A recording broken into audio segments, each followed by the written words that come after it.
All right, so this episode we're going to be kicking off on the second part on motivation. And if you guys haven't obviously seen that, feel free to go check out last week's episode on that. So I was going to finish on with my philosophy on it and what I believe on what motivation is and if we need it or not to achieve our goals, which obviously I stand by. You obviously, I think it's more necessary to have, like, I think necessary to have both, like you said last week, how you said that how motivation is linked to your purpose, and Mm, if you have motivation, then you have purpose for that goal. And obviously discipline is needed to obviously keep that going, because not you're not always going to wake up pumped all the time and have that yeah, motivation drive to actually like want to achieve that goal, right? I agree, obviously, like both are necessary factors that play a major role in that. But I feel like when it comes to which one's more, I feel like, I guess, more necessary thing to have, I feel like it's actual discipline, because it's all about like getting to that goal.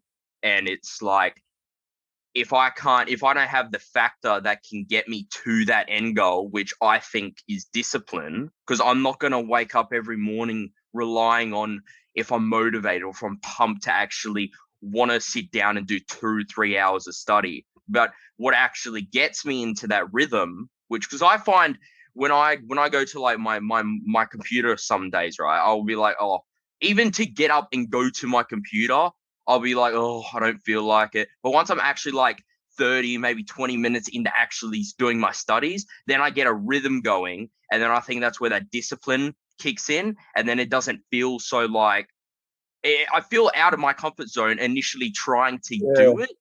But yeah. then, But I think there's a difference between the rhythm and the discipline. Like the discipline is when you don't want to do it, but you force yourself to do it because you yeah, know yeah, yeah. you've got to get the job done because you have that purpose behind what you're doing. It's the purpose that motivates you, and it's the discipline that forces you to put your head down and focus and get the job done. And I think you're right when you say that we need both. We need with the motivation and the purpose. It has to be purpose, like for whatever we do. Otherwise, Yeah. what the hell is the point in doing it? But then the discipline and the rhythm.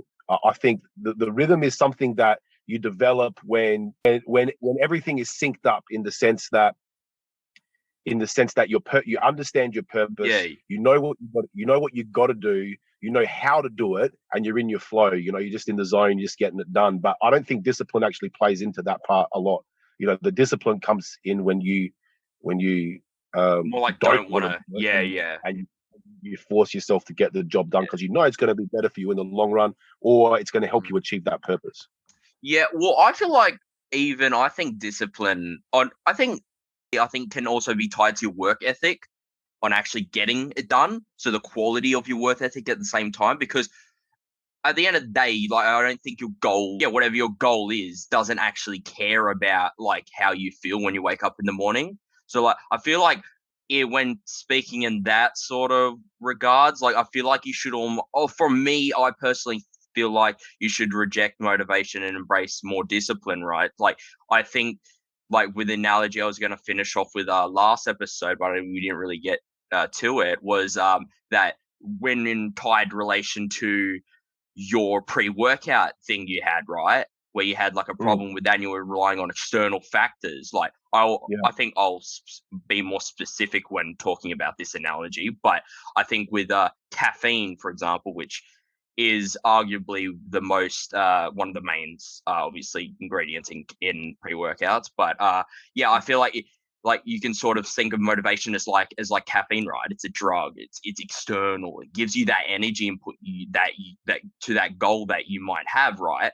But just like caffeine, it contains a half-life. And when you're always like taking it, you build up a tolerance, right? Hence you start relying on it more, and it'll get to the point where you actually can't even function properly without it, and hence don't have the discipline needed to make that goal a reality. I mean, like, I could hype you up right now, right? Like for Yeah, the but I majority of think I think there's people. I think it's not you know when you say you don't have the discipline to make that goal a reality. Yeah. I think you don't have the willpower to say no to those external factors that you think are actually going to help you with your goal, right? Like you need to. The point I was trying to make last time is you need to get rid of those external factors and you need to be intrinsically motivated. And I think that intrinsic motivation comes from the purpose, right? Like for me, I know if the purpose is strong enough, it doesn't matter whether or not I have a good work ethic. It doesn't matter if I have discipline because I know I will get the job done. Like I know, for example, to give you an example from the extreme, right? Like if I know that I have to do something to save my kid's life, there's nothing that I'm not going to do to make that happen, right? And that's because the purpose is so great, I think if the purpose is strong enough, the motivation will come. And as a teacher, I see that with kids a lot, like in the classroom. Sometimes you're trying to teach them a standard English curriculum, and they couldn't care less, right? They don't care about that because they can't understand how it's relevant to their lives. But then all of a sudden, you put them in vocational education, and they're studying the literacy that they need to complete their course to then get a qualification in whatever they're trying to get a qualification in, and they switch on. They go, there's a purpose to this. And all of a sudden that motivation comes, that work ethic comes, right? So that's why I still believe that the fundamental driving force behind the actions is the purpose. Yeah. Oh, yeah, I agree. I mean, even like sometimes with like teachers, like I think good teachers, like I don't want to be too like biased right now, but like for as yourself, right, in comparison to like other teachers, like English teachers, thank you for right? That compliment. Thanks for that compliment. Like English teachers, right? Like you're at the high end, like you're teaching the top English class, right? English literary studies, right?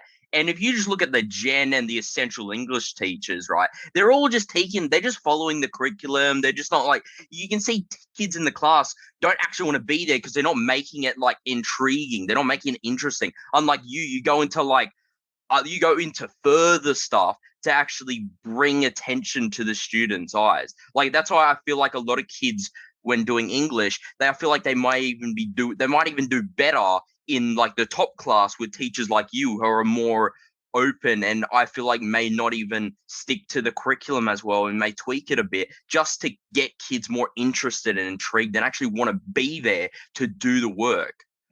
Yeah, like and also help them understand the relevance. Like the relevance is important. I mean, why would you go back and read a book and then study a book that's 150 years old? Yeah, where nothing on the surface level of that seems relevant to anything that we do today. Yeah. So it's unearthing the themes and then putting it into a relevant context. That I think is what all teachers of really any subject need to do. It's like, how is what I am learning right now relevant to my future? Is relevant to my goals? Why should I spend my time and invest my time in sitting and listening to you as a student? So and I think any I would say most teachers understand that.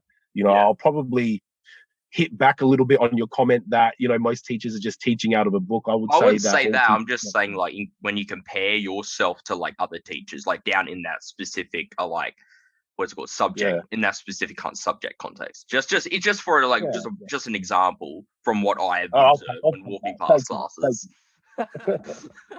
Yeah, I think I feel like the equation essentially for success is essentially, I feel like it's at the end of the day, it's like consistency plus time equals results. And I think that's my equation for success. And there's a great saying. There's a great saying I heard the other day. It's I can't remember where I heard it from or where the quote was from, but they said, I became great by being good over a long period of time.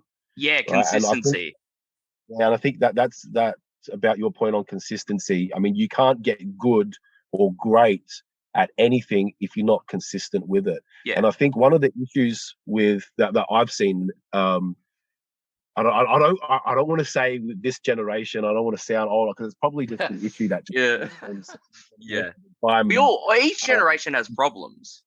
Yeah, of course, and they're usually the same problems, just rebranded. But but it's that you see when you watch a professional athlete, You're watching someone at the top of their game in a micro moment of their career. But what Yeah. you don't see is the thousands and thousands of hours that go into developing that skill and Mm. the effort that's behind that, the consistency, Yeah. the dedication, the hard work, the motivation that they have had to find within themselves Yeah. in order to reach that level, right? So people just go, "Oh yeah, man, he's great." Well, he's great because he's put 10,000 hours of training into that or whatever. Usually a lot more than that, Yeah. right?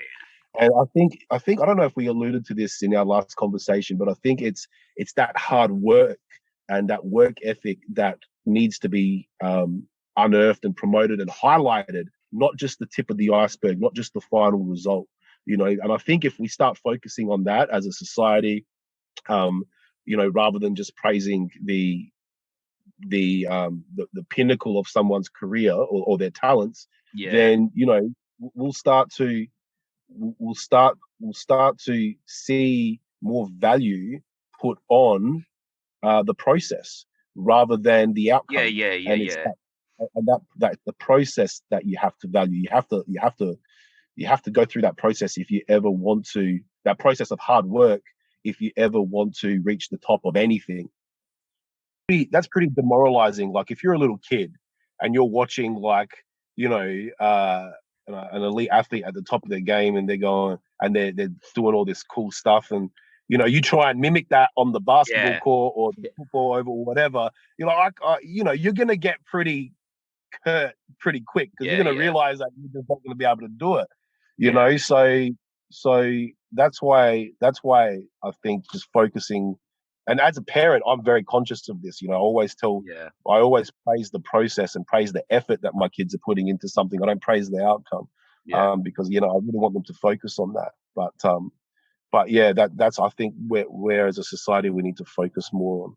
Yeah. I think at the end of the day, it's just constantly repeating the same actions over and over and over again, longer than your competition or whatever, like you're going up against. And yeah, it does. It does. I feel like sometimes it may take a mental toll on you, especially when it comes to like your competition. Although by the end of the day, when your goal is, or like for example with like sports, for example, the goal is to beat them, right? Yeah, it's very similar to like sports when talking about this sort of stuff. Like even with like the gym or even like endurance training, it's not until you're in like the deep end where your like muscles start cramping, and the lactic acid start building up, and to the point where you get in stitches and your lungs can't breathe. Like those final That's where seconds the growth and is. those final reps, that's actually what matters. Like how hard you push, how hard can you push when it sucks? Like, because everyone else in their head is thinking, man, why am I doing this? But like when that happens, I feel like that's actually when you've reached it. And that point is where the race actually starts, right? Like asking Yeah. yourself, like, why am I getting up at like 4 a.m. in the morning and going to the gym? Like, so the questions of why I'm doing this always, I feel like, seep in sometimes with anyone, even if they find their like purpose for that goal. And it's those questions that arise that sort of like indicate, like, like that you've made it to the deep. And that's where the muscles are sore, and that's where you got to push your hardest and be at your most focused. And I Yeah, used to and play like, the gym metaphor, like that's a good metaphor for life, right? Because yeah, as you just said, there's no growth in the comfort zone, yeah, exactly. and that comes for every single, for me anyway. That applies to every single thing in my life, right? My family, my work, the gym. I'm not growing, I'm not developing, I'm not progressing Yeah, in any of those areas if I'm just cruising, I'm on autopilot, I'm in comfort mode. So I think with regard to that, people have to understand that being uncomfortable is good, right? It's a yeah, good thing. Learning to deal with how that makes you feel, physiologically, the butterflies, the nervousness, the fear, understanding that that's normal, and then learning to the understanding that this is normal and that this is actually going to be good for me in the long run. That's something that I think more people need to understand. Like as a teacher, I see so many kids that don't have the confidence to live their life to their fullest potential because they don't like how it makes them feel, right? And I just wonder how much are they missing out on, right? In terms of their quality of life, in terms of what they could be, in terms of how far they could push themselves to to the limits of what of their potential future selves, right? It's and I get sad at that, right? That really actually makes me sad. So I think going back to my teaching, I try to bring that out of kids is, you know, and I try to inspire them, motivate them to be comfortable, steeped in ignorance, or comfortable feeling those butterflies in their stomachs, being anxious in that because there is untapped potential out there. And I heard a good quote the other day. Again, I can't remember where it was from, but someone said, you know, if you understood how good you could be, you would never ever want to do the things that you're doing now, right? Like something like that to that effect. You know? Yeah, but I think like you even answered like your question, like or like if you even if you're like as like a teacher, maybe some of the times you may ask the question arise to happen and be like, oh, this kid has so much potential. He's like super smart or intellect or something like that, and like he's just not putting in the work. But like I think that's just answers your question. Like it's not comfortable being outside of the comfort zone, and it's really hard to get to the point, and that's why I think gym is more than just a fitness thing. I think there's so much you can learn from just going to the gym alone with like the discipline and like having that dedication out, even like with your diet outside of the gym is can values you can be like applied to life. Other areas of your life, right? Yeah. So you start setting the discipline and the routine in one area, and then you kick some goals with that, and then it's like, yeah, well, what else can I do to help me achieve this goal? It's like almost like a domino effect. Yeah, 100% domino effect, you know, and that's why, you know, it's you start with something that you love, start with something you enjoy, try and make that a little bit better, and then and start small. When you set something straight in your life, when you start developing a routine and you start kicking your goals, it has impacts on other positive impacts on other areas of your life as well. Yeah. I mean, I used to play rugby like a couple of years ago. I was quite into it. Like, obviously, I think like a lot of people who I tell that then be like, "Oh yeah, that makes sense," because like people always like seem like to compliment my broad shoulders and so it's a little cringe. I'm just saying it to you now, but yeah, but I obviously due to like getting constantly like busted lips and like broken bones, like mainly revolving around my hands, and after like enough surgeries, I kind of came to the conclusion, like, yeah, maybe this sport isn't in for me. But like, I think what one of my coaches always used to say during our training sessions that I think really stuck with me. It's that if you don't feel like quitting, you're not really working hard enough. And you know, I think that saying can be applied to life. When it starts to hurt, that's when those final reps count, you know, like that, like Arnold says, like, and it doesn't mean sit there and be like, yeah, let me just feel it out, go through the motions. Like, no, like you should feel extremely uncomfortable during that process. The only difference between successful people and slightly less successful people is that the more successful ones have a higher pain tolerance to a degree, where they're willing to work more hours or whatever it takes. So I think psychological pain, emotional pain tolerance. You know, definitely. Well, it's resilience, really, isn't it? And they're highly motivated and they understand what their purpose is, and they'll do nothing to stop at achieving that purpose. You know. I also think it's like the tendency is something that like a lot of people don't have, and they need to understand that like you need to get to a point where you're uncomfortable being outside of being uncomfortable. Like because like what you said last episode and like a few moments ago, there's no growth. There's actually no growth in the comfort zone. If you get to the point where you're being uncomfortable is now comfortable to you, that's where you're really gonna thrive. And I think you can't buy that either. Like I think it's bought through like despair and ambition.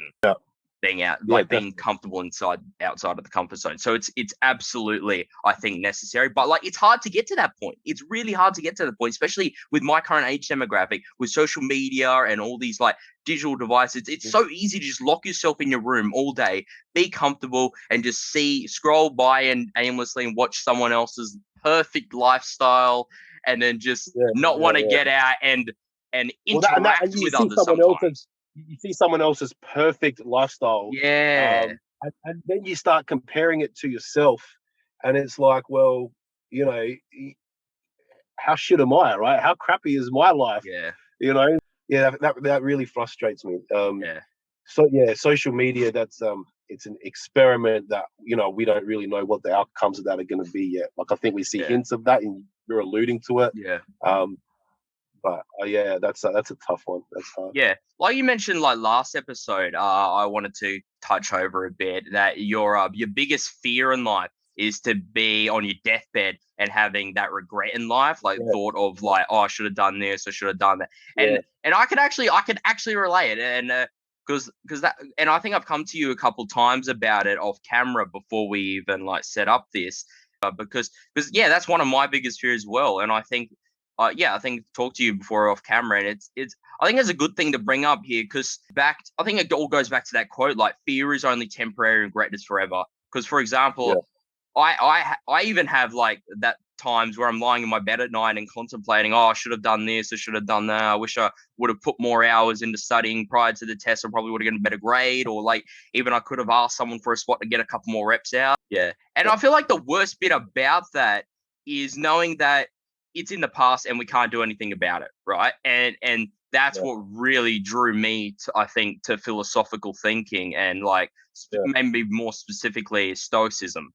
And that may seem like a good thing, but for me, I can never seem to relate to others, right? Because like I can never live in the moment, because I'm always looking ahead and evaluating when the right time is for me to like relax, and having as much of a diminishing effect on my like goal or my future.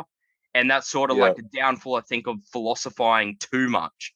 And I think a lot of my colleagues at school probably, they don't see that in me. And I think I'm putting on this mask. And I feel like or like maybe a sort of persona. I sort of think we all are, like with my current like teenage age demographic with like Gen Z, we're all sort of putting on this like persona so that we can like fit in and sort of feel like normal teenagers when like referring to my age.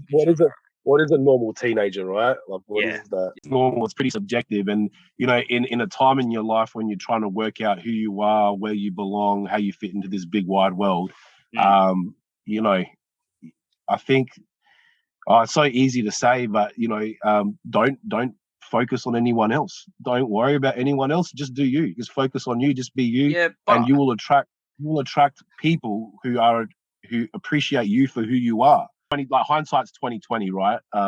You know, and I know how much time and energy and that I put into trying to be someone who I wasn't, because I wanted to create a perception of myself to others of what I thought cool was. People do this though because they don't want to feel like a freak or be excluded or like not wanted. Like, they want to fit in. It's all about fitting in, to feel normal like everyone else who's also putting on a persona to fit in. So what are you fitting into?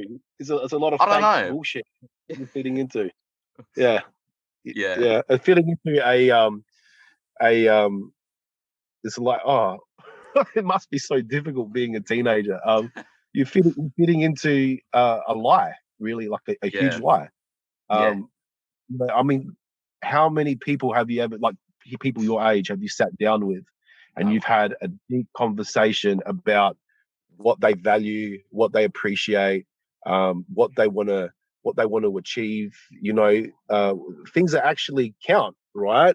And when have you ever actually sat down with someone your age and felt like you've got to know them, right? That you got to know their fears, their hopes, their dreams, you know, like, that doesn't happen at your age, right? I mean, you correct me if I'm wrong. Like, you know, I'm not saying it doesn't happen. It rarely happens. And, you know, maybe that's when you know that you found someone who who, when you've gone through that, and you've spoken about all those things, and you've opened up and you've shared things, and you know, someone still appreciates you for who you are and likes you and wants to hang around you, then maybe, you know, they're your friends. They're the ones that you should be hanging out with. Yeah.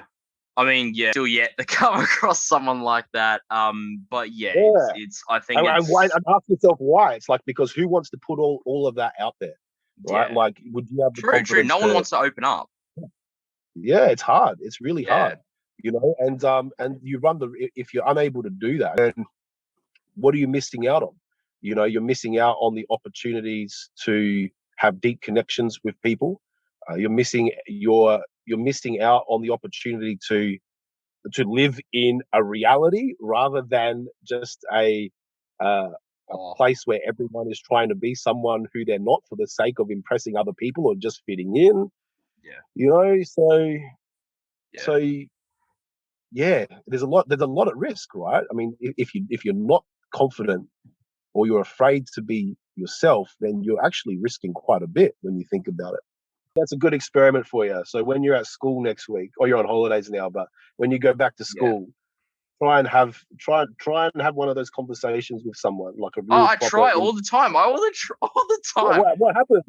Even surround. I don't want to be too brutally honest, but I surround myself with the hierarchy of kids or specific friend groups who are like more in that intellectual fields or the same like STEM field that I'm in, like all the science and mathematic kids, right? Who do well. I don't underestimate that. But I think specifically stoicism has made me more self-aware of things, and I don't think of things that I should or shouldn't do.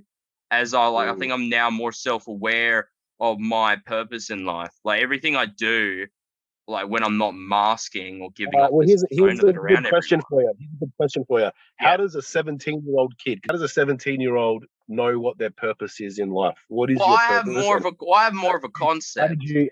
How did you come to it? Let me tell you a story on how I actually got to this stage. So I think everyone sees me as like this type of like annoying, obnoxious, or like really arrogant like type of person who like who goes to the gym and like is like somewhat into sciences and like really loud and all that type of stuff. But I think that is obviously a persona I'm giving off, because I'm being real right now. I'm being real right now with you, right? I'm only real around people who I actually think bring an actual quality purpose in my life, right? And like I feel like people don't see that, right? Like mainly my colleagues don't see that when I'm like not masking, like when I'm masking and giving off this persona that everyone views me as. And like I feel like even that alone has a purpose in my life, and just giving a very brutal honest example, which goes outside of my vices as a stoic, or a stoic in training, shall I say. I'll do it anyway. Like, but this is that the only reason I'm going to like associate with you or like talk to someone is based off the reasoning whether I'm going to gain something from you or talking to you. Right. And that's normally whether if I'm gaining like intelligence, knowledge, or even wisdom. Right. And if I'm not associating with you at the same level as someone else, that just means I don't feel like I'm gaining anything from talking to you. Right. So like a couple of things.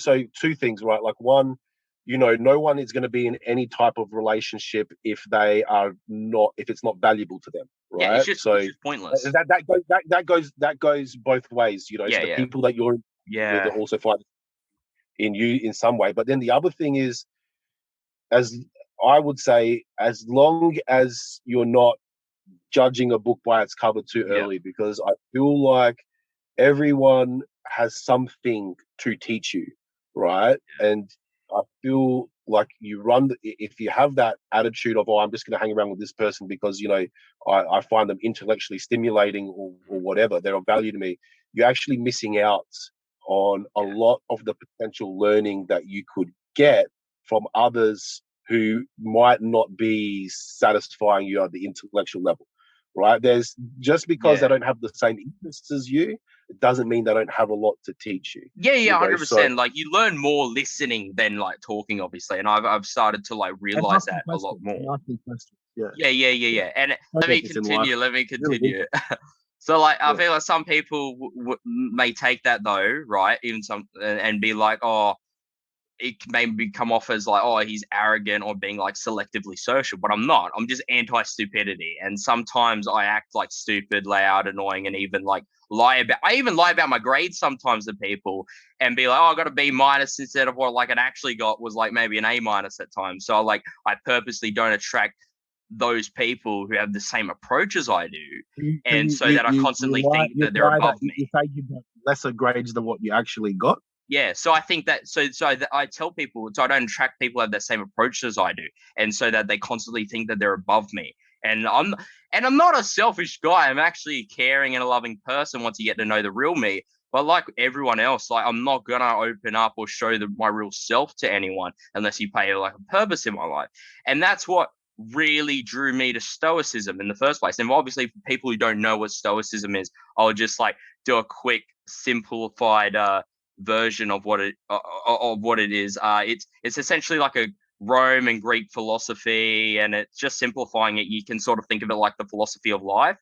And some would say it maximizes like positive emotion by reducing negative emotion.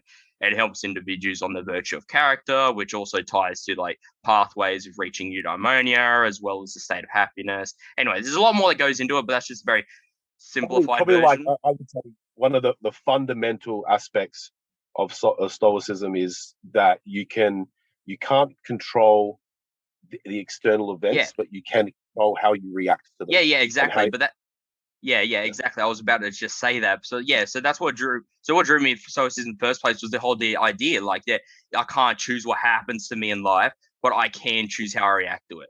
So for me, I Mm. feel like it's been such a guiding principle in my life lately, and the whole idea that you'll work 8, 9 hours every day for 5, 6 times a week for the best parts of your life, which, in my opinion, I think are from ages 20 to 40. But I feel like it's so crucial that you seek something that you find meaningful and and and maybe even enjoy to spend that large interval of your life, because no one wants to wake up to a job, a life, or even a loved one that you don't enjoy or even dislike, because then it feels like an actual job or even a chore in that matters, which can lead to having like mental breakdowns and catastrophes in the long run. And I ultimately letting other external opinions arise and start pointing at you and letting you know and letting that contradict how you should live your life based on their subjective perception and so called reality, which in fact isn't the reality, if that makes sense. One of Jordan Peterson's 12 rules of life is to not care what others think of you, right? But that's easier said than done. Like, however, I feel like by utilizing Stoicism, I think I'm not sure that if in it's itself can help learning I'm not sure towards if it's not that rule. yeah. So I'm not sure if it's not care what other people think of you. I think the rule was compare yourself to who you were yesterday, not to who someone else is today. If that's the rule you're talking about, I'm not sure, Yeah, but yeah, I think that's important. I think it's just the easiest way to sum that up in I guess a modern colloquial term is you do you, right? yeah, You just focus on yourself, focus on you becoming the best person you can be, and let everything around you, let the chips fall where they may with yeah, regard to other people, with regard to other things.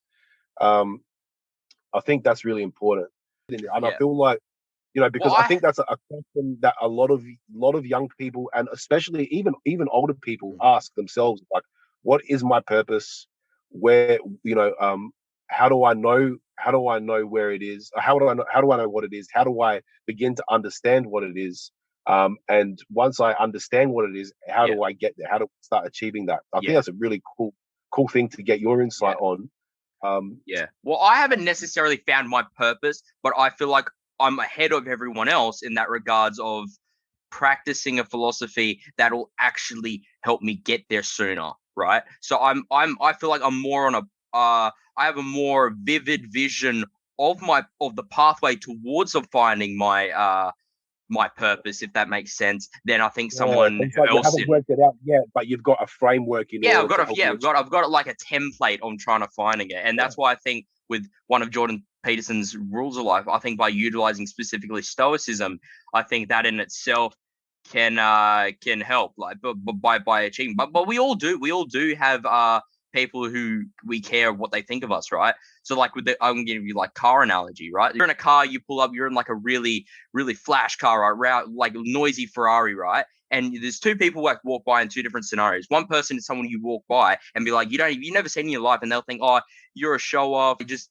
giving you like bad their thoughts on you, right? And you're just saying like, oh, I've never seen that person in my life, I'm just gonna keep driving off. But in the second scenario, that person is doing the same thing, but the difference is that person, that's someone like your friends, that's like a close friend to you, that's like one of your family members, or like your wife, for example, and you'll be like, oh, is that what they actually think of me? And you're going to process that, which leads to you start contemplating. And at that point, you may even remove yourself from what makes you feel good based off what other people perceive you as. In other words, I think my advice, and I